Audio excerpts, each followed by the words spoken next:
Chris, at what point there did you realize y'all had a no hitter going? And I guess just walking off the field, what was that kind of like to be a part of? It was exciting, about the fifth or sixth inning, you start to realize it because you start having to make some pitching decisions. And in our situation right now, it's really hard because in some years you'd play for the no hitter, something exciting for the fans and everything. But in our world, we got, only so many opportunities to play guys and a big roster. So you're trying to get guys in there. So when he got to 85 pitches, we felt like that's where we wanted Jackson at 75 to 85. And he's got such a bright future. You don't want to push him. And the game was still in, check at that point. We bring in Landon and then it gets expanded. But, tip your hat to all our pitchers today. And, we made three amazing plays on defense to keep that no-hitter intact. Drew McGowan, the one I don't know if everybody notices, the one by Brandon Pimentel that hits the bag and shoots the other direction. 9 times out of 10, that's a double. And then Lane Forsythe makes a great play there at the end. So it was a fun day at the ballpark. Just real quick, when's the last time you were a part of a no-hitter?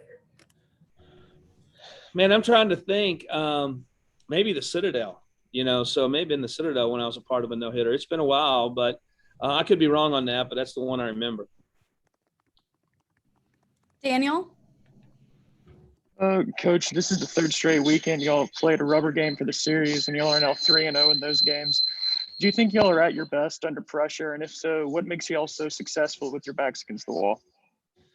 Well, I think Jackson Fristo's been a big piece of that on the weekends. On that Sunday game, he's come out and gave us a really good chance to win. And it's, it's just been a fight. I mean, Texas Tech or Tulane game, and then these guys, Kent State. I mean, it's just it's going to be like that every weekend. With the competition level so high, it's harder to sweep, it's harder to do things, and I give our guys a lot of credit for coming out and playing today. I thought yesterday was our worst game of the year, and I thought today was our best. So I give the guys a lot of credit for just bouncing back and being mentally ready to go. Robbie?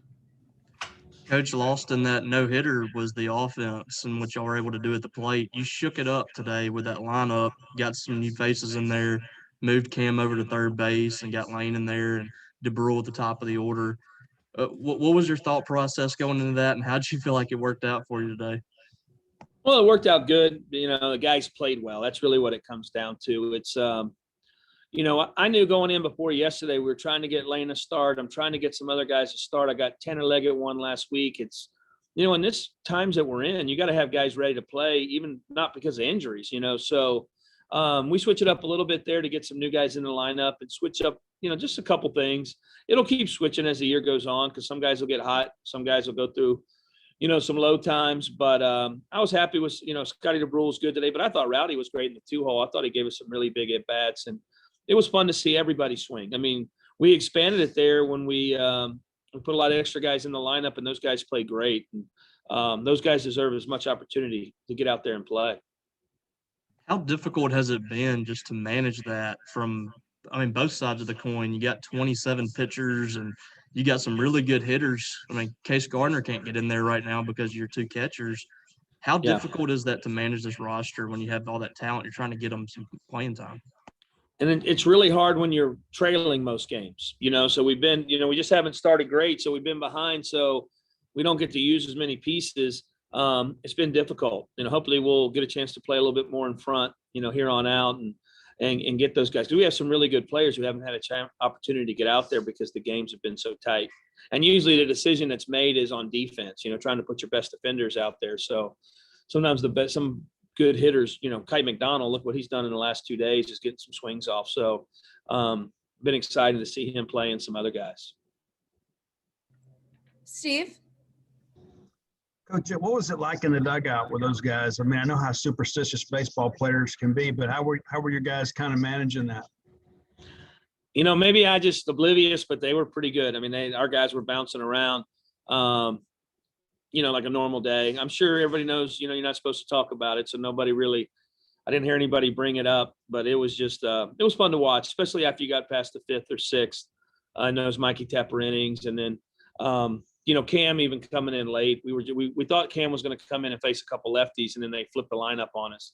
And, we wanted, it really wasn't for the no-hitter. We're trying to get Cam out there at the dude in front of a crowd. So our guys were excited about it, but I think they were relieved after we made that last catch.